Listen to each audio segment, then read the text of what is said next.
ಯಾವ ಆತ್ಮಗಳು ಮೋಹಿನಿ ಆಗುತ್ತೆ? ಸತ್ತ ತಕ್ಷಣ ಏನಾದ್ರು ಮೋಹಿನಿ ಆಗ್ತಾರಾ? ಹೇಗೆ ಗುರುಗಳೇ ಅದು? ಯಾವುದೇ ಕಾರಣಕ್ಕೂ ಸತ್ತ ತಕ್ಷಣ ಮೋಹಿನಿಗಳಾಗೋದಕ್ಕೆ ಚಾನ್ಸಸ್ಸೇ ಇಲ್ಲ. ಯಾವುದನ್ನ ಹುಡುಗಿ ಒಬ್ಬ ಹುಡುಗನ ಮೇಲೆ ಆಸೆ ಪಟ್ಟು ಅವನು ಸಿಕ್ಕಿಲ್ಲ ಅಂತ ನೇಣಾಕೊಂಡು ಸತ್ಲು, ಇಲ್ಲ ಅಂದರೆ ಒಬ್ಬ ಹುಡುಗ ಆ ಹುಡುಗಿ ಸಿಕ್ಕಿಲ್ಲ ಅಂತ ಸೂಸೈಡ್ ಮಾಡ್ಕೊಂಡು ಸತ್ತೋದು, ಮತ್ತು ದಡೀರಂಥ ಆಕ್ಸಿಡೆಂಟ್ ಆಗುವಂಥದ್ದು, ಮತ್ತು ಅಕಾಲಿಕ ಮರಣಗಳು ಈ ಥರ ಮೋಹಿನಿಕ್ಕೆ ಒಳಗಾಗ್ತವೆ. ಒಂದ್ಸರಿ ಅವರು ಮೋಹಿನಿ ಅಂತ ಆದ್ಮೇಲೆ ಅವರಿಗೆ ತಾವು ಬದುಕಿದ್ದಾಗ ಏನಾಗಿದ್ವಿ, ತಮ್ಮ ಆಸೆಗಳು ಏನಿತ್ತು ಎಲ್ಲ ನೆನಪಿರುತ್ತಾ? ಖಂಡಿತ ನೆನಪಿರುತ್ತೆ. ಅವರು ಅದೇ ಕೋಪದಿಂದ ಅದೇ ಆಸಕ್ತಿಯಿಂದ ನಾನು ಇದನ್ನು ಸಾಧಿಸಲೇಬೇಕು, ಇದನ್ನು ನಾನು ಮಾಡಲೇಬೇಕು, ನನಗೆ ಈ ಆಸೆ ಬೇಕೇ ಬೇಕು ಅಂತಾಗ ಏನಾಗತ್ತಂದ್ರೆ ಪರರ ಶರೀರಕ್ಕೆ ಸೇರಿ ಆ ಆಸೆನ ಪಡ್ಕೊಳ್ತಾ ಇರ್ತಾರೆ. ಈಗ ನೀವು ಮಾಡಿರ್ತೀರಾ, ಬಿಡಿಸಿರ್ತೀರಾ, ಮತ್ತೆ ಹಿಂಗೆ ಬಂದ್ಬಿಡುತ್ತೆ, ಈ ಥರ ಇರುತ್ತೆ. ಮತ್ತು ಸುಮ್ಮನೆ ನಾಟಕ ಆಡೋರು ಇರ್ತದೆ, ಇದು ನಾಟಕನ ನಿಜಾನ ಅನ್ನೋದು ಗೊತ್ತಾಗತ್ತೆ. ಈ ತಿಂಗಳು 28ನೇ ತಾರೀಕು ಶ್ರೀರಂಗಪಟ್ಟಣದಲ್ಲಿ ಭಾನುವಾರ ಮೋಹಿನಿ ಸಿದ್ಧಿ ಸಾಧನೆ ಅಂತ ಮಾಡ್ತಿದ್ವಿ. ಅಂದರೆ ಇದರಲ್ಲಿ ಪೇತ ಬಾಧೆ ತೆಗಿಯೋದು ಯಾವ ಥರ, ಪೇತಾಕರ್ಷಣೆ ಮಾಡೋದು ಯಾವ ಥರ, ಧನಾಕರ್ಷಣೆ ಜನಾಕರ್ಷಣೆ ಮಾಡೋದು ಯಾವ ಥರ, ಮತ್ತು ಈ ಮೋಹಿನಿಯನ್ನು ಆಕರ್ಷಣೆ ಮಾಡ್ಕೊಳೋದು ಯಾವ ಥರ ಅನ್ನೋದು ಇದನ್ನು ಹೇಳ್ಕೊಡ್ತೀವಿ. ಈಗ ಮೋಹಿನಿ ಅಂದ ತಕ್ಷಣ ಎಲ್ರಿಗೂ ನೆನಪಾಗೋದು ವಿಷ್ಣು ಈ ಅವತಾರವನ್ನ ಎತ್ತಿದಂಥದ್ದು. ಆ ಮೋಹಿನಿ ವಿದ್ಯೆನ ನೀವು ಕಲಿಸ್ಕೊಡ್ತಾ ಇರೋದು ಯಾವ ತರ ಗುರುಗಳೇ ಇದು? ಅಂದ್ರೆ ಇದು ತಂತ್ರದಲ್ಲಿ ಅಥರ್ಣ ವೇದದ ಪ್ರಕಾರ ಇರುತ್ತೆ. ಇದು ತಂತ್ರ ರೂಪದಲ್ಲಿ ಮೋಹಿನಿ ವಿಷ್ಣು ಅಂಶ ಅಂತ ಎಲ್ಲರೂ ಅಂದ್ಕೊಂಡಿರ್ತೀರ, ಆಯ್ತಾ? ಬಟ್ ಮೋಹಿನಿ ಅನ್ನಕ್ಕಂಥದ್ದು ಒಂದು ರಾಕ್ಷಸಿ. ಎಷ್ಟೋ ತಂತ್ರವಿದ್ಯರಿಗೆ, ಎಷ್ಟೋ ಒಂದು ದೇವಸ್ಥಾನ, ಚಿಕ್ಕ ಚಿಕ್ಕ ದೇವಸ್ಥಾನದಿರೋರಿಗೆ ಆ ಭೂತ ಅನ್ನಕ್ಕಂಥದ್ದು ಅಂದರೆ ನಾನು ನಿಂಬೆ ಇಟ್ಬಿಟ್ಟು ಓಡಿಸ್ಬಿಡ್ತೀನಿ, ಈ ಭೂತವನ್ನು ಓಡಿಸೋದು ಯಾವ ಥರ, ಭೂತವನ್ನು ಬಿಡಿಸೋದು ಯಾವ ಥರ, ಅಟ್ರ್ಯಾಕ್ಟ್ ಮಾಡಿಸೋದು ಯಾವ ಥರ ಒಬ್ಬರ ಮೇಲೆ, ಮತ್ತು ಮೋಹಿನಿ ಆಕರ್ಷಣೆ ಮಾಡೋದು ಯಾವ ಥರ, ಇದರಲ್ಲಿ ಮೋಹಿನಿಯಲ್ಲಿ ಏನೇನು ಕೆಲಸ ಮಾಡ್ಕೊಳ್ಬೋದು, ಧನಾಕರ್ಷಣೆ ಆಗಿರ್ಬೋದು, ಜನಾಕರ್ಷಣೆ ಆಗಿರ್ಬೋದು, ಆಯಿತಾ? ದುಡ್ಡು ಅನ್ನಕ್ಕಂಥದ್ದು ಇದರಲ್ಲಿ ಯಾವ ರೀತಿ ಅಂದರೆ ಈ ಮಾರ್ಗದಲ್ಲಿ ಹೋದರೆ ನಿನಗೆ ಖಂಡಿತ ನಿನಗೆ ಫಲ ಕೊಡುತ್ತದೆ ಅಂತ ಇದರಲ್ಲಿ ಬರುತ್ತೆ. ಅವರಿಗೆ ಪಾಠವನ್ನು ಹೇಳಿಕೊಟ್ಟು, ದೀಕ್ಷೆಯನ್ನು ಹೇಳಿಕೊಟ್ಟು, ಅವರಿಗೆ ಸದಾ ಅವ್ರ ಬೆನ್ನಿನಿಂದ ಇದ್ದು ಯಾವ ರೀತಿ ಯಾವ ಕ್ಷಣದಲ್ಲಾದರೂ ಡೌಟ್ ಬಂದರೆ ಆ ವಾಟ್ಸಪ್ ಗ್ರೂಪ್ಗಳಲ್ಲಿ ನಾವು ಡೌಟನ್ನು ಕ್ಲಿಯರ್ ಮಾಡ್ತಾ ಇದ್ದೀವಿ. ಇದೆಲ್ಲ ಯಾರು ಮಾಡ್ತಾರೆ? ಈಗ ಬರ್ತಾರೆ, ಪಾಠ ಕಲ್ತಾರೆ, ದೀಕ್ಷೆ ಕೊಡ್ತಾರೆ, ಆಯ್ತು ಹೋಗಪ್ಪ, ಇನ್ನೂ ಸಂಬಂಧ ಇಲ್ಲ ಅಂತ ಹೇಳ್ತಾರೆ. ಸೊ ನಾವು ಆ ಥರ ಮಾಡ್ತಿಲ್ವಲ್ಲ. 4 ಜನಕ್ಕೆ ಒಳ್ಳೇದು ಮಾಡ್ತಾನ, ನಾನು ಎಲ್ಲಿ ಬೇಕೋ ನಿಂತ್ಕೊತೀನಿ. 4 ಜನಕ್ಕೆ ಕೆಟ್ಟ ಮಾಡ್ಬೇಕು ಅಂದ್ಕೊಂಡಿದ್ರೆ ಆ ವಿದ್ಯೆ ಅಲ್ಲೇ ಸರ್ವನಾಶ ಆಗಲಿ ಅಂತ ಶಾಪ ಇಟ್ಟು ಕಳಿಸ್ತೀವಿ. ಸೊ ಈ ಗುರುವಿನಿಂದ ಯಾಕೆ ಈ ವಿದ್ಯೆಯನ್ನು ಪಡಿಬೇಕು ಅಂದರೆ ಒಂದು ಆತ್ಮವನ್ನು ನಿಜ ಹೇಳ್ತಾ ಇದೆಯಾ, ಸುಳ್ಳು ಹೇಳ್ತಾ ಇದೆಯಾ ಇಲ್ವಾ ಅನ್ನೋದು ಬೇಕಾಗತ್ತೆ. ಮೈನ್ ಇಂಪಾರ್ಟೆಂಟು ಈ ಆತ್ಮವನ್ನು ಮತ್ತು ಹೆಂಗೆ ದಿಗ್ಬಂಧನವನ್ನು ಮಾಡಬೇಕು, ಇದಂತೂ ಶೋರ್. ದೇವಿ ಕೊಟ್ಟಂಗೆ ಅನಿಸ್ಕೊತಾ ಇರ್ತೀನಿ, ಬಿಟ್ಟರೆ ಇವೆಲ್ಲ ಹೇಳಿ ನಾನೇನೋ ಹೇಳಿ ಮಾಡಿಸ್ದಂಗಲ್ಲ, ತಾನಾಗಿ ತಾನು ಬಂದಿರೋದು. ಇದು ಆ ಗೌರವ, ಇದು ತಾಯಿ ಏನು ಬೇಕೋ ಅದು ಕೊಡ್ತಾಳೆ, ಅದು ಇಸ್ಕೊತೀರಿ ಒಂದು ಮಗನಾಗ. ಎಲ್ರಿಗೂ ನಮಸ್ಕಾರ. ಇವತ್ತು ನಮ್ಮ ಜೊತೆಗಿದ್ದಾರೆ ಬಹಳ ವಿಶೇಷವಾಗಿರುವಂಥ ವ್ಯಕ್ತಿ. ಇವರ ಬಗ್ಗೆ ಹೇಳೋದಾದರೆ 12 ವರ್ಷಗಳ ಕಾಲ ಕೇರಳದಲ್ಲಿ ತಾಂತ್ರಿಕ ವಿದ್ಯೆಯನ್ನು ಅರಿತು ಕರಗತ ಮಾಡ್ಕೊಂಡಿದ್ದಾರೆ. ಇವತ್ತು ನಮ್ಮ ಜೊತೆಗಿದ್ದಾರೆ. ನಮಸ್ಕಾರ ಗುರುಗಳೇ. ನಮಸ್ತೆ. ಮೊದಲನೇದಾಗಿ ನಿಮ್ಮ ಹೆಸರಿಂದ ಶುರು ಮಾಡೋಣ. ಹಾಗೆಯೇ ನಿಮ್ಮ ಸಾಧನೆಗಳ ಬಗ್ಗೆ ನಮಗೆ ತಿಳಿಸ್ಕೊಡಿ. ಖಂಡಿತ. ನನ್ನ ಸುಭಾಷ್ ಆಚಾರ್ಯ ಅಂತ.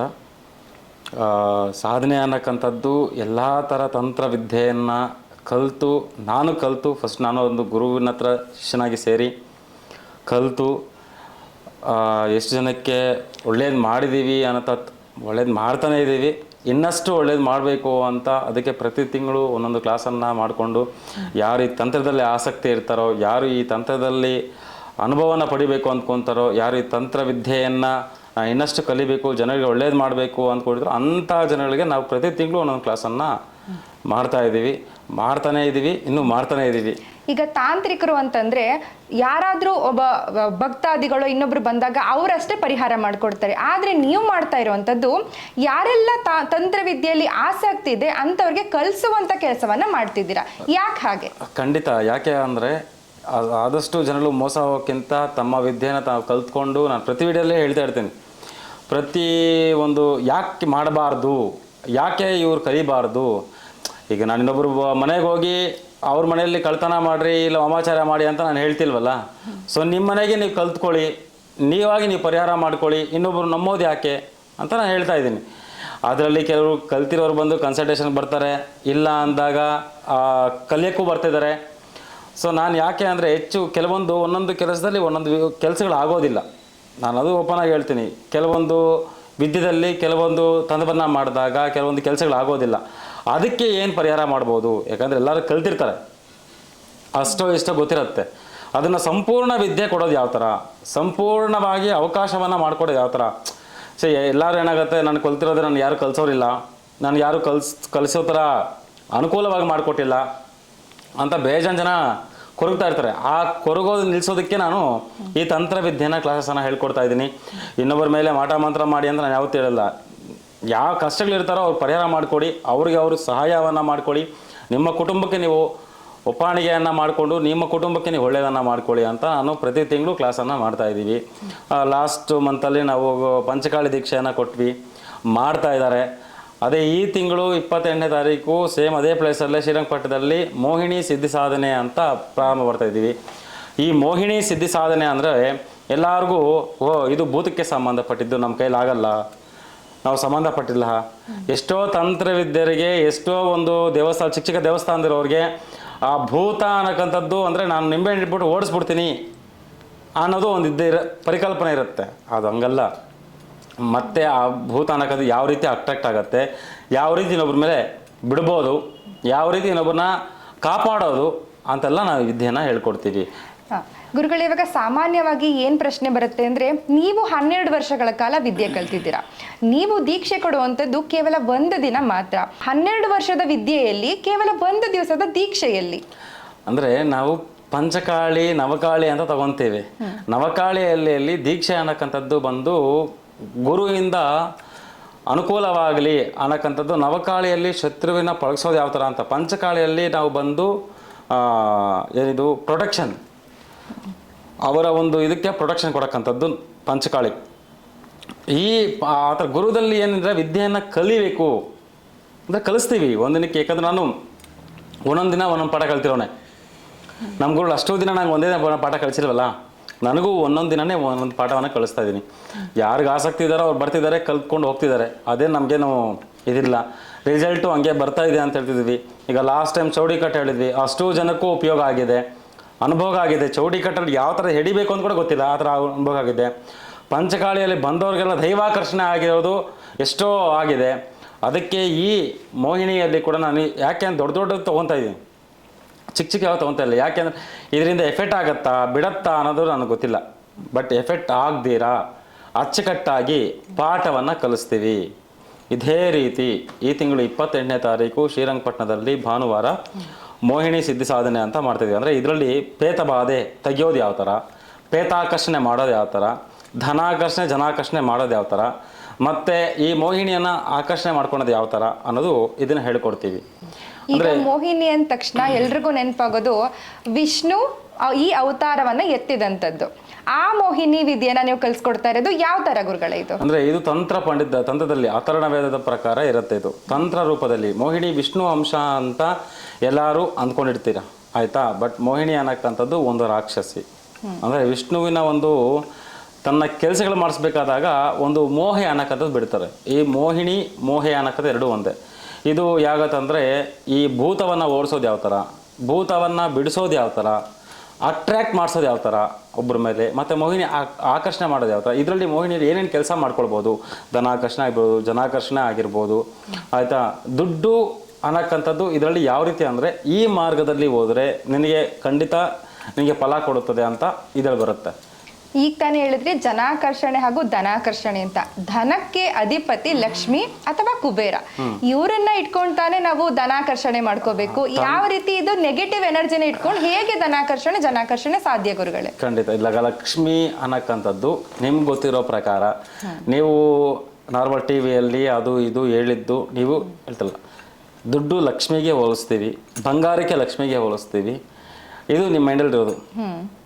ತಂತ್ರದಲ್ಲಿ ಹಲವಾರು ಇದ್ದಾವೆ. ಈಗ ನೀವು ಹೋಗಿದ ತಕ್ಷಣ ಸರ್ ನನಗೆ 50,000 ಕೊಡಿ ಸರ್ ಅಂತ 4 ಮಾತು ಹೇಳ್ಬಿಟ್ಟ ತಕ್ಷಣ ಕೊಡ್ತಾರಾ? ನೀವು ಲಕ್ಷ್ಮೀನ ಪೂಜೆ ಮಾಡಿಕೊಂಡು ಮಾತಾಡ್ತಾನೆ ಇರ್ತೀರ. ಲಕ್ಷ್ಮೀನ ಪೂಜೆ ಮಾಡೋದು ಒಳ್ಳೆಯದು ಕೆಟ್ಟದು ಅಂತ ನಾನು ಹೇಳ್ತಿಲ್ಲ. ಅದು ಸಾತ್ವಿಕ ರೂಪ ಆಯಿತು. ಅಘೋರತ್ವ ಅಂತ ಒಂದಿರುತ್ತೆ. ಎಂಥ ಮನುಷ್ಯನನ್ನು ಪಳಗಿಸೋದೊಂದಿರುತ್ತೆ, ಎಂಥ ಮನುಷ್ಯನನ್ನು ಬೀಳಿಸೋದೊಂದಿರುತ್ತೆ, ಎಂಥ ಮನುಷ್ಯನನ್ನು ಅಟ್ರ್ಯಾಕ್ಟ್ ಮಾಡೋದಿರುತ್ತೆ. ಅದೇ ಈ ತಂತ್ರವಿದ್ಯೆ. ಅದೇ ಈ ಮೋಹಿನಿಯಲ್ಲಿ ಕೂಡ ಅಟ್ರ್ಯಾಕ್ಟ್ ಮಾಡಿಸೋದು ಯಾವ ಥರ ಜನಗಳನ್ನ, ಇದನ್ನು ನಾವು ಪಾಠಾಗಿ ಹೇಳ್ಕೊಡ್ತೀವಿ.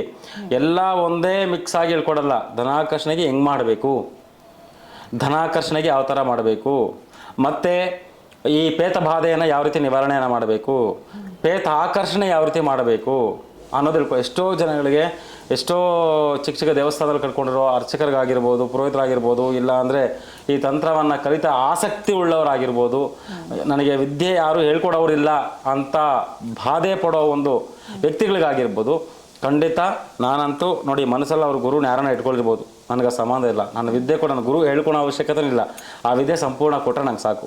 ಆ ವಿದ್ಯೆ ನನ್ನಿಂದ ಅವ್ರು ಕೊಟ್ಟು 4 ಜನಕ್ಕೆ ಒಳ್ಳೇದು ಮಾಡ್ತಾಯಿದ್ದಾರೆ ಅಂದರೆ ಸಾಕು. ಯಾಕಂದರೆ ಅಷ್ಟು ಜನ ನೀವೇ ಮಾಡ್ಕೊಳ್ಬೋದಲ್ಲ, ನಾನು ಕನ್ಸಲ್ಟೇಷನ್ಗೆ ಬನ್ನಿ, ಪ್ರಯೋಗಕ್ಕೆ ಬನ್ನಿ, ನಾನು ಮಾಡಿಕೊಡ್ತೀನಿ, ನಿಮ್ಮ ಕಷ್ಟ ಪರಿಹಾರ. ನಾನು ಯಾರಿಗೂ ಇವತ್ತವ್ರಿಗೆ ಹೇಳಿಲ್ಲ, ಎಲ್ಲೂ ಹೇಳೋದು ಇಲ್ಲ. ಬಂದರೆ ಬನ್ನಿ, ಬಿಟ್ಟರೆ ಬಿಡಿ. ನಾನು ವಿದ್ಯೆ ಹೇಳ್ಕೊಡೋದು ಮಾತ್ರ ಬಿಡೋದಿಲ್ಲ.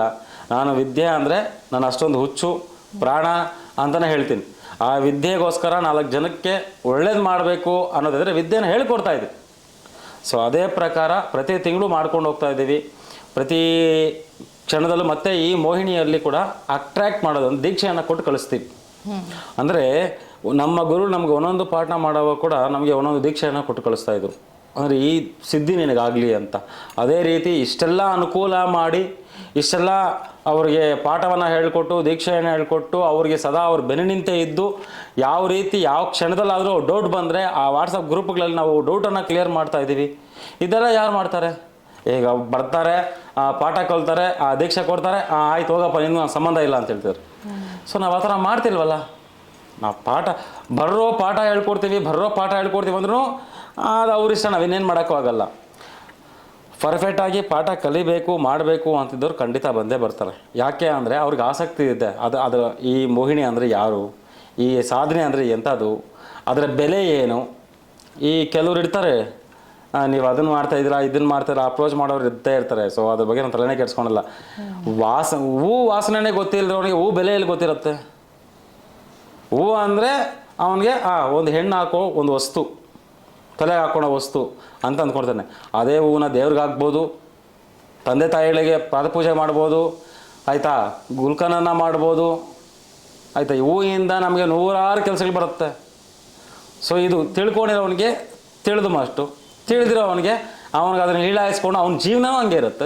ಹೀಳಾಯಿಸ್ಕೊಂಡು ಹೋಗ್ತಾ ಇರ್ತಾನೆ, ಅಷ್ಟೇ ನಾನು ಹೇಳೋದು. ಸೊ ವಿದ್ಯೆ ಅನ್ನಕ್ಕಂಥದ್ದು ಅವರು ಅಷ್ಟೇ ಒಂದು ಫಸ್ಟ್ ಸ್ಟ್ಯಾಂಡರ್ಡ್, ಸೆಕೆಂಡ್ ಸ್ಟ್ಯಾಂಡರ್ಡ್, 1ನೇ ಕ್ಲಾಸ್ 3ನೇ ಕ್ಲಾಸ್ ಓದ್ತಾ ಇದ್ದಾಗ ಅಷ್ಟು ಈಸಿ ಬರಲ್ಲ. ಬಡದು ಬೈದು ಅದನ್ನು ಇಷ್ಟಪಟ್ಟಿದ್ರೇ ಆ ಅಕ್ಷರಗಳನ್ನು ಬರೋದು. ಈ ತಂತ್ರ ಅನ್ನಕ್ಕಂಥದ್ದು ಅಷ್ಟು ನಾನು ಕೆಟ್ಟದ್ದು ಮಾಡಿ ಇದನ್ನು ತೊಗೊಂಡೋಗಿ ನಿಮ್ಮ ಪಕ್ಕದ ಮೇಲೆ ವಾಮಾಚಾರ ಮಾಡಿ ಅಂತ ನಾನು ಯಾರಿಗೂ ಹೇಳ್ತಿಲ್ಲ. ನಿಮ್ಮ ಕಷ್ಟಗಳು ನೀವು ಪರಿಹಾರ ಮಾಡ್ಕೊಳ್ಳಿ. ತಂತ್ರ ಮಾಡಬಾರ್ದು ಅಂತಿದೆ, ಹೇಳ್ಕೊಳ್ಬಾರ್ದು ಅಂತ ಎಲ್ಲೂ ಇಲ್ವಲ್ಲ, ಹೇಳ್ಕೊಡ್ತಾ ಇದ್ದೀವಿ. ಅದನ್ನು ಕೆಟ್ಟಕ್ಕೆ ಉಪಯೋಗ ಮಾಡಿದ್ರೆ ಹೆಂಗಿರುತ್ತೆ ಅಂತ ಇರುತ್ತೆ. ಯಾವುದೇ ಕಾರಣಕ್ಕೂ ನನ್ನಿಂದ ದೀಕ್ಷೆ ಪಟ್ಟು ನಾನು ಕ್ಲಾಸ್ ಹೇಳ್ಕೊಟ್ಟ ಮೇಲೆ ಅವ್ರು ಕೆಟ್ಟದಕ್ಕೆ ಯೂಸ್ ಮಾಡಿದ್ರೆ ಅದು ಫಲಿಸಲ್ಲ.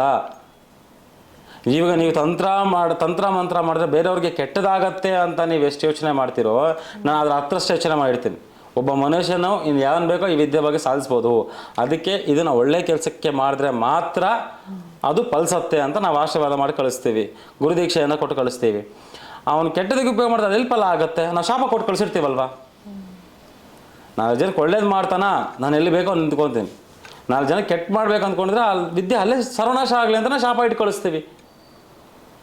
ಸುಭಾಷ್ ಹತ್ರ ವಿದ್ಯೆ ಕಲಿಯೋದು ತುಂಬ ಈಸಿನೇ. ಸುಭಾಷ್ ಹತ್ರ ಕೆಟ್ಟ ಕೆಲಸ ಮಾಡಿಸ್ಬೇಕು ಅನ್ನೋದು ತುಂಬ ಕಷ್ಟ ಆಗುತ್ತೆ. ಅದನ್ನು ಅರ್ಥ ಮಾಡಿಕೊಂಡು ಬನ್ನಿ. ಇಲ್ಲ ನಮ್ಗೆ ಸರಿ ಇಲ್ಲ, ನಮ್ಮ ನೋಡ್ಬಿಡ್ತಾರೆ, ನಾವು ಹಂಗೆ ಬೆಳೆದ್ಬಿಟ್ಟಿದ್ದೀವಿ, ಹಿಂಗೆ ಬೆಳೆದ್ಬಿಟ್ಟಿದ್ದೀವಿ, 4 ಜನ ನಮ್ಮನ್ನ ನೋಡ್ಬಿಡ್ತಾರೆ ವಿದ್ಯೆ ಕಲಿಯೋವಾಗ ಅಂದರೆ, ವಿದ್ಯೆ ಯಾರಪ್ಪ ಸತ್ತು ಅಲ್ಲ, ವಿದ್ಯೆ ನನ್ನಪ್ಪ ಸತ್ತು ಅಲ್ಲ, ನಿನ್ನಪ್ಪ ಸತ್ತು ಅಲ್ಲ. ವಿದ್ಯೆ ಬ್ರಹ್ಮ ಕೊಟ್ಟಿರೋದು, ಆ ಮಹಾಕಾಳಿ ಕೊಟ್ಟಿರೋದು. ಕಲಿಯೋದಲ್ಲಿ 80 ವರ್ಷ ಆದ್ರೂ ಬಂದು ಕಲಿಬೋದು, 90 ವರ್ಷ ಆದ್ರೂ ಕಲಿಬೋದು, 50 ವರ್ಷ ಆದ್ರೂ ಕಲಿಬೋದು. ಅಂದರೆ ಯಾಕೆ ನಾವು 13 ವರ್ಷದಿಂದ 65 ವರ್ಷದೊಳಗಡೆ ಯಾಕೆ ಹೇಳ್ತಾರೆ? ಬಾಡಿ ಸಪೋರ್ಟ್ ಮಾಡಬೇಕು, ಆ ಅಟ್ರಾಕ್ಷನ್ ಬಾಡಿ ಸಪೋರ್ಟ್ ಮಾಡಬೇಕು ಅಂತ ನಾವು ಹೇಳ್ತೀವಿ. ಆಯಿತಾ. ನಾನು ಅವ್ರು ನೋಡ್ಬಿಡ್ತಾರೆ, ಇವ್ರು ನೋಡ್ಬಿಡ್ತಾರೆ, ನಾವು ವಿದ್ಯೆ ನಿನ್ನ ಹತ್ರ ವಿದ್ಯೆ ಇದೆಯೋ ಇಲ್ವೋ, ನಿನ್ನ ಹತ್ರ ನೀನೆಷ್ಟು ಅರ್ಧಂಬರ್ಧ ವಿದ್ಯೆನ ಕಲಿಯಾ, ಸಂಪೂರ್ಣ ವಿದ್ಯೆಯನ್ನು ಕಲಿ. ಭಗವಂತನ ಹತ್ರ ಕುತ್ಕೋ, ಯಾಕೆ ಬೇಡ ಅನ್ನಲ್ಲ. ನಾನು ಕಲ್ತಿದ್ದೀನಿ ಅಂತ ಎದೆ ಮಟ್ಟಿ ನಿಂತ್ಕೋ. ನಿನ್ನ ಮನಸ್ಸಲ್ಲಿ ಒಂದು ಕೊರಗಿಟ್ಕೊಂಡು ನಾನು ಅರ್ಧಂಬರ್ಧ, ನಿನಗೆ ಗೊತ್ತು ನೀನು ಆ ವಿದ್ಯೆ ಕಲ್ತಿಲ್ಲ, ನನ್ನ ಹತ್ರ ಏನೂ ಇಲ್ಲ ಅಂತ ನಿನಗೆ ಗೊತ್ತು. ಆದ್ರೂ ಜನಗಳಿಗೆ ಯಾಕೆ ಈ ಥರ ಮಾಡ್ತಿದ್ಯಾ? ಅದನ್ನು ನಾನು ಹೇಳ್ತಿರೋದು, ಡೈರೆಕ್ಟಾಗಿ ವಿದ್ಯೆಯನ್ನು ಕಲಿ, 4 ಜನಕ್ಕೆ ತೋರಿಸು. ಇಲ್ಲಿ ಹೆಂಗಾಗಿದೆ ಈ ಕಾಲ ಅಂದರೆ, ಗುರುವಿನ ಪ್ರಶ್ನೆ ಹಾಕೋ ಜನಗಳು ಜಾಸ್ತಿ ಆಗೋದ್ರು. ಅದು ತುಂಬಿ ಕುಳ್ಕಲ್ವಂತೆ. ಅರ್ಧಂಬರ್ಧ ವಿದ್ಯೆ ಕಲ್ತಿರೋದ್ರೆ ತುಳ್ಕೋದು ಹಿಂಗೆ. ಈ ಒಂದು ಮೋಹಿನಿ ವಿದ್ಯೆಯನ್ನ ಕಲಿಯೋದಕ್ಕೆ ಗುರುವಿನ ಅವಶ್ಯಕತೆ ಎಷ್ಟಿದೆ ಗುರುಗಳೇ? ಖಂಡಿತ. ಯಾಕೆ ಅಂದರೆ ಈಗ ಪೇತಾಂಶ ಅಂತ ಇರುತ್ತೆ. ಒಂದು ಎಕ್ಸಾಂಪಲ್, ಒಂದು ಪೇತಾಂಶ ಇರುತ್ತೆ, ಒಂದು ಪೇತವನ್ನು ಬಿಡಿಸೋದಿರುತ್ತೆ. ಆ ಬಿಡಿಸೋದನ್ನು ಅದನ್ನು ಹೆಂಗೆ ಇವನು ಇವಾಗ ಎಕ್ಸಾಂಪಲ್, ಯಾರೋ ಒಬ್ಬರು ಅರ್ಧಂಬರ್ಧ ವಿದ್ಯೆಯನ್ನು ಕಲ್ತಿರೋನು ಪೇತವನ್ನು ಇಟ್ಕೊತಾನೆ, ಸುಮ್ಮನೆ ರಿಯಾಕ್ಟ್ ಆಗಿಬಿಡುತ್ತೆ. ಅದರಲ್ಲಿ ಸುಳ್ಳು ಹೇಳೋರು ಯಾರು, ನಿಜ ಹೇಳೋರು ಯಾರು? ಓ ಇದೆಯಾ, ಹೊಡೆದು ಬಿಡೋದು ಬಡ್ದು ಬಿಡೋದಲ್ಲ, ಕಪ್ಪಾಳಕ್ಕೆ ಹೊಡೆದು ಬಿಡೋದು ಬಡ್ದು ಬಿಡೋದು ನಾನು ಎಷ್ಟೋ ಜನ ನೋಡಿದ್ದೀನಿ. ಗುರುವಿನಿಂದ ಯಾಕೆ ಈ ವಿದ್ಯೆಯನ್ನು ಪಡಿಬೇಕು ಅಂದರೆ, ಒಂದು ಆತ್ಮವನ್ನು ನಿಜ ಹೇಳ್ತಾ ಇದೆಯಾ, ಸುಳ್ಳು ಹೇಳ್ತಾ ಇದೆಯಾ ಇಲ್ವಾ ಅನ್ನೋದು ಬೇಕಾಗತ್ತೆ. ಮೈನ್ ಇಂಪಾರ್ಟೆಂಟು ಈ ಆತ್ಮವನ್ನು ಮತ್ತು ಹೆಂಗೆ ದಿಗ್ಬಂಧನವನ್ನು ಮಾಡಬೇಕು, ಆತ್ಮವನ್ನು ಹೆಂಗೆ ನಿಷ್ಕಲ್ಮ ಮಾಡಬೇಕು. ಈಗ ನೀವು ಮಾಡಿರ್ತೀರಾ, ಬಿಡಿಸಿರ್ತೀರಾ, ಮತ್ತೆ ಹೆಂಗೆ ಬಂದ್ಬಿಡುತ್ತೆ, ಈ ಥರ ಇರುತ್ತೆ. ಮತ್ತು ಸುಮ್ಮನೆ ನಾಟಕ ಆಡೋರು ಇರ್ತದೆ, ಇದು ನಾಟಕನ ನಿಜಾನ ಅನ್ನೋದು ಗೊತ್ತಾಗತ್ತೆ. ಒಂದು ಎರಡಾಗುತ್ತೆ ಆಯ್ತು. ಅದಾದಮೇಲೆ ಈ ಪೇತ ಬಾಧೆ ಅನ್ನಕ್ಕಂಥದ್ದು ಎಲ್ಲರಿಗೂ ಒಂದು ಅಪೇಕ್ಷೆ ಇರುತ್ತೆ. ಈ ಮೋಹಿನಿ ಮತ್ತು ಮೋಹನ, ಯವ್ವನ ಅಂತಿರುತ್ತೆ. ಯಾರ್ಯಾರಿಗೆ ಈ ಮೋಹಿನಿ ಕಾಟ ಇರುತ್ತೆ? ಯಾರೋ ಯೂಟ್ಯೂಬಲ್ಲಿ ಹೇಳಿದೆ, ಅವ್ರು 16 ವರ್ಷ ರೇಪ್ ಮಾಡಿಬಿಟ್ರೆ ಮೋಹಿನಿ ಕಾಟ ಆಗಿಬಿಡುತ್ತೆ, 20 ವರ್ಷ ರೇಪ್ ಮಾಡಿ ಸಾಯಿಸಿದ್ರೆ ಮೋಹಿನಿ ಕಾಟ ಇದೆಲ್ಲ. ಮೋಹಿನಿ ಅನ್ನಕ್ಕಂಥದ್ದು ಅಟ್ರಾಕ್ಟ್ ದ ಗರ್ಲ್. ಯಾವ ವಯಸ್ಸು ಹೆಣ್ಣಿರುತ್ತೋ ಆ ವಯಸ್ಸನ್ನ ಅಟ್ರಾಕ್ಟ್ ಆಗುತ್ತೆ, ಯಾವ ಗಂಡಿರುತ್ತೋ ಆ ಗಂಡನ್ನ ಅಟ್ರಾಕ್ಟ್ ಆಗುತ್ತೆ. ಇದು ಮೋಹಿನಿ ಅಂಶಗಳು ಅಂತ ಕರಿತೀವಿ. ಎಲ್ಲರಿಗೂ ಮೋಹಿನಿನೇ ಹಿಡಿಯುತ್ತಾ? ಅಲ್ಲ, ಲಕ್ಷಣಗಳು ಅಟ್ರಾಕ್ಟ್ ಆಗತ್ತೆ. ಯಾಕೆ ಈ ಮೋಹಿನಿ ಆಗತ್ತೆ ಅಂದರೆ, ತನ್ನ ಆಸೆ ಆಕಾಂಕ್ಷೆಗಳನ್ನು ತೀರಿಸ್ಕೊಡೋದಕ್ಕೆ ಮೋಹೆಯನ್ನು ಮಾಡಕ್ಕಂಥದ್ದು, ಮೋಹಿನಿ ರೂಪದಲ್ಲಿ ಬರಕ್ಕಂಥದ್ದು. ಸುಮ್ಮನೆ ಅದು ಇಷ್ಟು ತುಂಬ ಇದೆ. ಮೋಹಿನಿ ಅಂಶಗಳು ಅಂದರೆ ತುಂಬ ಇದೆ. ಸೊ ಈ ಮೋಹಿನಿದಲ್ಲಿ ಈ ಥರ ವಿದ್ಯೆಗಳು ಬರುತ್ತೆ. ಇಷ್ಟೇ ಬರೋದು. ಒಂದು, ಪ್ರೇತ ಬಾಧನೆಯನ್ನು ನಿವಾರಣೆ ಮಾಡ್ಬೋದು, ಪ್ರೇತಾಕರ್ಷಣೆಯನ್ನು ಮಾಡ್ಬೋದು, ಧನಾಕರ್ಷಣೆ ಮಾಡ್ಬೋದು, ಜನಾಕರ್ಷಣೆ ಮಾಡ್ಬೋದು. ಇನ್ನು ಮೋಹಿನಿಯಲ್ಲಿ ಪ್ರೇತ ಬಾಧೆ ಅಂದರೆ ಯಾರು ಬಿಟ್ಟಿರುತ್ತೋ ಅದನ್ನು ಮತ್ತು ಮೋಹಿನಿ ಅಟ್ರಾಕ್ಟ್ 5 ಅಂಶಗಳು ಮಾತ್ರ ಮಾಡ್ಬೋದಷ್ಟೇ. ಇನ್ನು ಯಾವುದೇ ರೀತಿ ಮೋಹಿನಿಯಲ್ಲಿ ನೀವು ಮಾಡೋಕ್ಕೆ ಚಾನ್ಸಸ್ಸೇ ಇಲ್ಲ. ಎಲ್ಲರೂ ಅಂದ್ಕೊಂಡಿರೋ ಥರ ಮೋಹಿನಿ ಹಂಗೆ ಹಿಂಗೆ ಇದು ಅದು ಅಲ್ಲ. ಕಲಿಯೋವರೆಗೂ ನಿಮ್ಮ ಬಾಧೆ, ಕಲಿತ ಮೇಲೆ ಕೋತಿ ವಿದ್ಯೆನೇ ಅದು. ಖಂಡಿತ ಆಗುತ್ತೆ. ಯಾರು ಕಲಿಬೇಕು ಅಂದ್ಕೊಂಡಿದ್ರೋ ದಯವಿಟ್ಟು 28ನೇ ತಾರೀಕು ನೀವು ಅದನ್ನು ಪ್ರಮೋಷನನ್ನು ಅಂದ್ಕೊಳ್ಳಿ, ಇನ್ನೊಂದನ್ನು ಅಂದರೆ ಸಂಬಂಧ ಇಲ್ಲ. ನಾನು ಕಲಿಸೋ ವಿದ್ಯೆ, ಯಾಕಂದರೆ ನಾನು ಮೈಕ್ ಇಟ್ಕೊಂಡು ಎಲ್ಲರಿಗೂ ಹೇಳೋಕ್ಕಾಗಲ್ಲ. ನಾನು ಈ ಥರ ವೀಡಿಯೋದಲ್ಲಿ ಇಟ್ಕೊಂಡೇ ಹೇಳಬೇಕಾಗತ್ತೆ. ಅದಕ್ಕೋಸ್ಕರ ನಾನು ಮೋಹಿನಿ ವಿದ್ಯೆಯನ್ನು ಈ ತಿಂಗಳು 28ನೇ ತಾರೀಕು ಶ್ರೀರಂಗಪಟ್ಟಣದಲ್ಲಿ ನಾನು ಮಾಡ್ತಾಯಿದ್ದೀನಿ. ಯಾರು ಆಸಕ್ತಿ ಇದ್ರೋ ಅವ್ರು ಬರ್ಬೋದು, ಮಾಡ್ಕೊಂಡು ಹೋಗ್ಬೋದು. ಯಾವ ಆತ್ಮಗಳು ಮೋಹಿನಿ ಆಗುತ್ತೆ? ಸತ್ತ ತಕ್ಷಣ ಏನಾದ್ರು ಮೋಹಿನಿ ಆಗ್ತಾರಾ? ಹೇಗೆ ಗುರುಗಳೇ ಅದು? ಯಾವುದೇ ಕಾರಣಕ್ಕೂ ಸತ್ತ ತಕ್ಷಣ ಮೋಹಿನಿಗಳಾಗೋದಕ್ಕೆ ಚಾನ್ಸಸ್ಸೇ ಇಲ್ಲ. ಯಾವ ಆತ್ಮಗಳು ಆಗುತ್ತೆ ಅಂದರೆ, ಈ ಆಯಸ್ಸು ಇಲ್ದಿರೋ ಸತ್ತಿರೋ ಒಂದು ಶವ ಆಗಿರ್ಬೋದು, ಆಯಸ್ಸು ಇಲ್ದಿರೋ ಸತ್ತಿರೋ ಅಂದರೆ ಅವರಿಗೆ ದೀರ್ಘಾಯುಷ್ಯನಿಲ್ಲ, ಆಕ್ಸಿಡೆಂಟ್ ಆಗಿರ್ಬೋದು, ಮತ್ತು ನೇಣಾಕೋಣಕ್ಕಂತಾಗಿರ್ಬೋದು. ಇದನ್ನು ಅವರಿಗೆ ಆಯಸ್ಸು ಇಲ್ದಿರ ಅವರ ಒಂದು ಕುತಂತ್ರಕ್ಕೆ, ಅವರ ಆತ್ಮಕ್ಕೆ ಅವರೇ ಶಾಂತಿ ಇಲ್ದಿರ ಸತ್ತಿರೋ ವ್ಯಕ್ತಿಗಳು ಮೋಹಕ್ಕೆ ಈಡಾಗ್ತಾರೆ. ಅರ್ಥ ಮಾಡ್ಕೊ. ಅವ್ರು ಏನು ಸತ್ತಿದ್ದಾರೆ, ನನಗಿದು ದಕ್ಕಿಲ್ಲ. ಯಾವುದನ್ನ ಹುಡುಗಿ ಒಬ್ಬ ಹುಡುಗನ ಮೇಲೆ ಆಸೆ ಪಟ್ಟು ಅವನು ಸಿಕ್ಕಿಲ್ಲ ಅಂತ ನೇಣಾಕೊಂಡು ಸತ್ಲು. ಇಲ್ಲ ಅಂದರೆ ಒಬ್ಬ ಹುಡುಗ ಆ ಹುಡುಗಿ ಸಿಕ್ಕಿಲ್ಲ ಅಂತ ಸೂಸೈಡ್ ಮಾಡ್ಕೊಂಡು ಸತ್ತೋದು. ಮತ್ತು ದಡೀರಂಥ ಆಕ್ಸಿಡೆಂಟ್ ಆಗುವಂಥದ್ದು, ಮತ್ತು ಅಕಾಲಿಕ ಮರಣಗಳು ಈ ಥರ ಮೋಹಿನಿಕ್ಕೆ ಒಳಗಾಗ್ತವೆ. ಯಾಕೆ ಅಂದಾಗ, ಆಸೆ ಆಕಾಂಕ್ಷೆ ನೋಡಿ. ಮೋಹಿನಿ, ಮೋಹ ಅಂದರೆ ಏನು? ಮೋಹವನ್ನು ಇಟ್ಕೊಂಡಿರ್ತೀನಿ. ಆ ಆಸೆ ಆಕಾಂಕ್ಷೆಗಳನ್ನು ಇಟ್ಟುಕೊಂಡು ಈ ಮೋಹಿನಿಯನ್ನು ಏನಾಗತ್ತೆ ಅಂದರೆ, ಅವರು ಕೊರಗುತ್ತಾ ಇರ್ತಾರೆ, ನನಗಿದು ಸಿಕ್ಕಿಲ್ಲ ಅಂತ ಕೊರಗ್ತಾ ಇರ್ತಾರೆ. ಅವಾಗ ಏನಾಗತ್ತೆ ಅಂದರೆ, ಅವರು ಆತ್ಮದಲ್ಲಿ ಶಕ್ತಿಯನ್ನು ಬೆಳೆಸ್ಕೊತಾರೆ. ಒಂದ್ಸರಿ ಅವರು ಮೋಹಿನಿ ಅಂತ ಆದ್ಮೇಲೆ ಅವರಿಗೆ ತಾವು ಬದುಕಿದ್ದಾಗ ಏನಾಗಿದ್ವಿ, ತಮ್ಮ ಆಸೆಗಳು ಏನಿತ್ತು ಎಲ್ಲ ನೆನಪಿರುತ್ತಾ? ಖಂಡಿತ ನೆನಪಿರುತ್ತೆ. ಆ ಆಸೆಗಳು ಏನಾಗತ್ತೆ ಅಂದರೆ ನೋಡಿ, ಅವರು ಈ ಮೋಹಿನಿ ಎಲ್ಲರೂ ಸೂಸೈಡ್ ಮಾಡ್ಕೊಂಡು ಸತ್ತವರು ಮೋಹಿನಿ ಆಗಲ್ಲ, ಎಲ್ಲರೂ ಆಕ್ಸಿಡೆಂಟ್ ಆಗೋರು ಮೋಹಿನಿ ಆಗಲ್ಲ. ಇಲ್ಲಿ ಏನಾಗುತ್ತಂದರೆ, ಅವರು ಅದೇ ಕೋಪದಿಂದ, ಅದೇ ಆಸಕ್ತಿಯಿಂದ ನಾನು ಇದನ್ನು ಸಾಧಿಸಲೇಬೇಕು, ಇದನ್ನು ನಾನು ಮಾಡಲೇಬೇಕು, ನನಗೆ ಈ ಆಸೆ ಬೇಕೇ ಬೇಕು ಅಂತಾಗ ಏನಾಗತ್ತಂದರೆ, ಪರರ ಶರೀರಕ್ಕೆ ಸೇರಿ, ಪರರ ಒಂದು ಆಕ್ರಮಣಕ್ಕೆ ಸೇರಿ ಆ ಆಸೆನ ಪಡ್ಕೊಳ್ತಾ ಇರ್ತಾರೆ. ಅರ್ಥಾಯ್ತಾ? ಅಲ್ಲಿ ಆತ್ಮ ಕೂಡ ಶಕ್ತಿ ಬೆಳೆಸ್ಕೊಳ್ತಾ ಇರುತ್ತೆ. ಒಂದು ಶಕ್ತಿ, ಒಂದು ಆತ್ಮ ಇನ್ನೊಂದು ಆತ್ಮವನ್ನು ಸೇರಿಕೊಂಡಾಗ ಅದು ಶಾಕಿಣಿ, ಢಾಕಿಣಿ, ಮೋಹಿನಿ, ರೂಪಿಣಿ, ಕಲ್ಮಷಿಣಿ ಇವೆಲ್ಲ ಎಷ್ಟೋ ಜನ ಗೊತ್ತಿಲ್ಲ ಆತ್ಮಗಳು. ಎಲ್ಲರಿಗೂ ಅಂದರೆ ಶಾಕಿಣಿ, ಡಾಕಿಣಿ, ಕಾಮಿಣಿ ಇವು ಗೊತ್ತು ಅಷ್ಟೇ. ಇನ್ನು ಮಿಕ್ಕಿದವೆಲ್ಲ ಎಲ್ಲಿ? ಅವೆಲ್ಲ ಹೆಂಗೆ ಮಾಡ್ತಾ ಇರ್ತವೆ, ಎಲ್ಲಿಂದ ಬಂತು, ಯಾವ ಥರ ಬಂತು, ಇವೆಲ್ಲ ಗೊತ್ತಿರಲ್ಲ. ಗೊತ್ತಿದ್ರೆ ಬಂದು ಕ್ವಶನ್ ಹಾಕಿರಿ, ನಾನು ಆನ್ಸರ್ ಮಾಡ್ತೀನಿ, ತೊಂದರೆ ಇಲ್ಲ. ಸೊ ಅದಕ್ಕೆ ಯಾರು ಈ ಭೂತ ಉಚ್ಚಾಟನೆಯನ್ನು ಮಾಡ್ತಿದ್ದೀರಾ, ಯಾರು ಭೂತ ಆಕರ್ಷಣೆಯನ್ನು ಮಾಡ್ತಿದ್ದೀರಾ, ನಿಮ್ಮ ಹಳ್ಳಿ ನಾನು ಇದರ ಸಮಸ್ಯೆಯನ್ನು ಮಾಡಬೇಕು, ಈ ಥರ ತಿಳಿಸ್ಕೊಳ್ಬೇಕು, ಈ ಥರ ಕಲಿಬೇಕು ಅಂದ್ಕೊಂಡು ಬಿಟ್ಟು ನೋಡಿ 4 ಜನ ಇದ್ದಾರೆ ಅಂತ ನೀವು ನಾನು ನೋಡಿದ್ದಾರೆ ಅಂದ್ಬಿಟ್ಟು ನನ್ನ ಹತ್ರ ಎಷ್ಟೋ ಜನ ಹೇಳ್ತಾರೆ, ಗುರುಗಳೇ ನಾನು ಸಪ್ರೇಟಾಗಿ ಮಾಡ್ತೀರಾ, ನನ್ನ ಜನ ನೋಡ್ಬಿಟ್ಟಿರ್ತಾರೆ ಅಂತ. ದಯವಿಟ್ಟು ವಿದ್ಯೆಯಲ್ಲಿ ಮಾತ್ರ ಆ ಅಹಂ ತೋರ್ಸಕ್ಕೆ ಹೋಗ್ಬೇಡಿ. ಧೈರ್ಯವಾಗಿ ಹೇಳಿ, ಸುಭಾಷ್ ಆಚಾರ ಹತ್ರ ಕಲ್ತಿದ್ದೀನಿ ಅಂತ ಧೈರ್ಯವಾಗಿ ಹೇಳಿ, ನಾನು ಬೇಡ ಅನ್ನಲ್ಲ, ಇಲ್ಲ ಹೇಳಕ್ಕೆ ಹೋಗ್ಬೇಡಿ. ನನ್ನ ಹತ್ರ ಕಲ್ತ ಮೇಲೆ ನಿಮ್ಮ ಕುಟುಂಬ ಚೆನ್ನಾಗಾಗಬೇಕು, ನೀವು ಚೆನ್ನಾಗಾಗಬೇಕು. ಇಂಥವ್ರ ಹತ್ರ ಹೋಗಿ ನಾನು ವಿದ್ಯೆ ಕಲಿತು ನಾನು 4 ಜನಕ್ಕೆ ಒಳ್ಳೇದು ಮಾಡ್ತಾ ಇದ್ದೀನಪ್ಪ ಅನ್ನೋದಿರತ್ತಲ್ಲ, ಅದರಷ್ಟು ಹ್ಯಾಪಿನೆಸ್ ಯಾವುದು ಬರಲ್ಲ. ನನಗೆ ಬರೋದು ಅಷ್ಟೇ. ನಿಮಗೆ ನೀವು ಅವರಿಂದ ದುಡ್ಡನ್ನ ಮಾಡ್ಕೊಳ್ಳಿ, ಏನನ್ನ ಮಾಡ್ಕೊಳ್ಳಿ, ಬಟ್ ನನ್ನ ಕಡೆಯಿಂದ ನನ್ನ ಶಿಷ್ಯ ಅನ್ನೋನು ಈ ಥರ ಒಳ್ಳೆ ಕೆಲಸ ಮಾಡಿದ್ರೆ ನನಗೆ ಒಳ್ಳೇದಾಗತ್ತೆ, ನಂಗೆ ಅದೇ ಸಾಕು, ಇನ್ನೇನು ಬೇಡ. ಸೊ ಬಂದು ಕಲ್ತ್ಕೊಳ್ಳಿ, 4 ಜನಕ್ಕೆ ಒಳ್ಳೇದು ಮಾಡಿ ಅನ್ನೋದೇ ನನ್ನ ಪ್ರೇರಣೆ.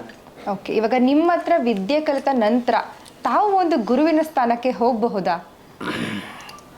ಸರಿ, ನಾನು ಗುರುವಿನ ಸ್ಥಾನಕ್ಕೆ ಹೋಗಬೇಕು ಬೇಡ ಇವತ್ತವರೆಗೂ ನಾನು ಯಾವತ್ತೂ ಆ ಥರ ಅಂದ್ಕೊಂಡಿಲ್ಲ. ನನ್ನ ಕೆಲಸ ಏನು, ಗುರು ಅನ್ನಕ್ಕಂಥದ್ದು ತುಂಬ ಮಹತ್ವಕ್ಕಂಥದ್ದು. ಅದನ್ನು ಕೇಳಿ ಅಪೇಕ್ಷೆ ಪಡಿಬಾರ್ದು. ಗುರು ಅನ್ನಕ್ಕಂಥದ್ದು ನಾನು ಗುರುಗಳು ಅಂತ ಕೇಳಿ ಅಪೇಕ್ಷೆ ಕೊಡ್ತು.